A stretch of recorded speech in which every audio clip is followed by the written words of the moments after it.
Hey Marvel fans, welcome back to the channel. I'm your host Naaman. This is House of Nerdy, and Morbius sucked. And after this movie, there are a lot of fans that are confused, worried, upset, and most importantly, very hopeless, or they don't trust in Sony anymore. And this kind of speaks to why people are worried. We don't even know which Spider-Man we're getting. There's reports about Toby, there's reports about Andrew, and there's a lot of people that think, oh yeah, Tom Holland, they're just gonna yank him into their universe.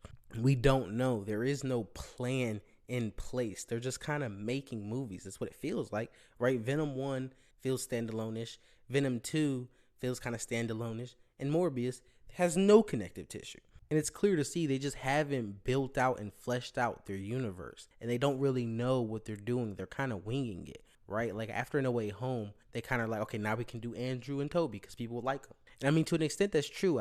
I do want some Andrew and I do want some Toby, but I want it done right. And I want a good Spider-Man universe. And I think Sony has all the makings to be that. Like in concept, I like the idea of a villain universe. I like the idea of a Sinister Six movie with Tom Holland, Andrew Garfield, either one. I mean, I prefer Andrew Garfield, but I'm cool with Tom Holland too. I like his Spider-Man. So I would love that. A more darker or adult version of Spider-Man with a darker tone would be amazing. I would love that. But the universe has to be set up properly and the movies have to be good. And I'm going to talk about this more later, but those people will not want to come back. Andrew Garfield, Tobey Maguire, Sam Raimi, anybody. They're not going to want to come back if you keep getting L's like Sony has the past couple months. Like, it's just not going to happen. And I mean, Morbius was a bad film, but we're talking about future films too, like Madam Web, like Craven. If they miss on those, it's done. They're over. Fans are going to be done. A lot of fans are already done, like I talked about earlier.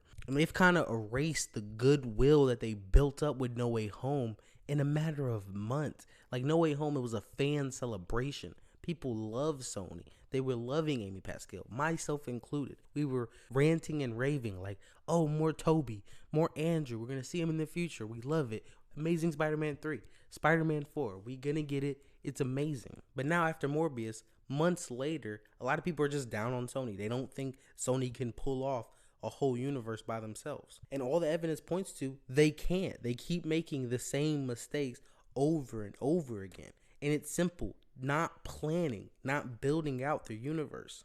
And this is even more frustrating when you have somebody like Kevin Feige right on your doorstep who can help you with these things and fix these things.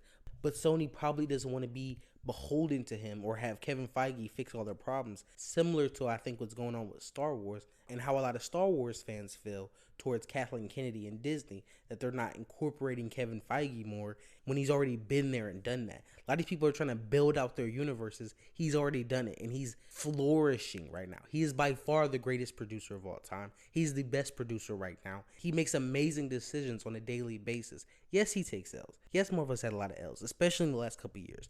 But I think Marvel as a whole, as a brand, has far outshined and outpaced their competition by a long shot. Like, think about what we're getting Doctor Strange. We're getting 3 more episodes of Moon Knight. We're getting Thor Love and Thunder. We're getting She-Hulk, Miss Marvel, Wakanda Forever, the Marvels. We're getting all this stuff in like the next year. And now look at Star Wars, look at Sony, look at DC, look at what they're putting out. So overall, the thing I want people to understand is Kevin Feige and MCU work very hard to give us what they give us. We've heard stories about them taking like trips and just thinking about ideas for the next 5 to 10 years. Just like making plans and just doing it, right?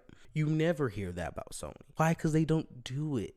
They wing things. They go off the seat of their pants. And sometimes it works, sometimes it doesn't. Like when you have Marvel Studios involved, the MCU, who knows what they're doing, who makes amazing films on a regular basis, then yeah, your product might be a little bit better in that universe. But whenever Sony's done their own thing for the past 10 years, basically, it's just been a flop, a fail. I really think they need to look at themselves in the mirror, reflect, and just go forward and try to build out their universe, a actual connected universe, and give us more connected Easter eggs, more connected plot threads, just something. Just make us feel like this is an actual connected universe. And most importantly, just make good movies, right? Like these movies have been average to bad. Morbius is bad. I think Venom 2 is a step above it, and I think Venom 1 is a step above that. But these movies are not cinematic masterpieces. They're not on the level of your like top 10 Marvel movies. They're not on the level of your top 10 MCU movies. So I think Sony needs to start getting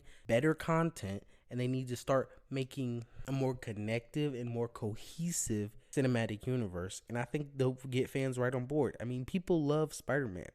You just need to make good content and build goodwill. Just don't make the stupid Sony decisions that you always do. And if you agree or disagree, leave your opinions down below. Peace out.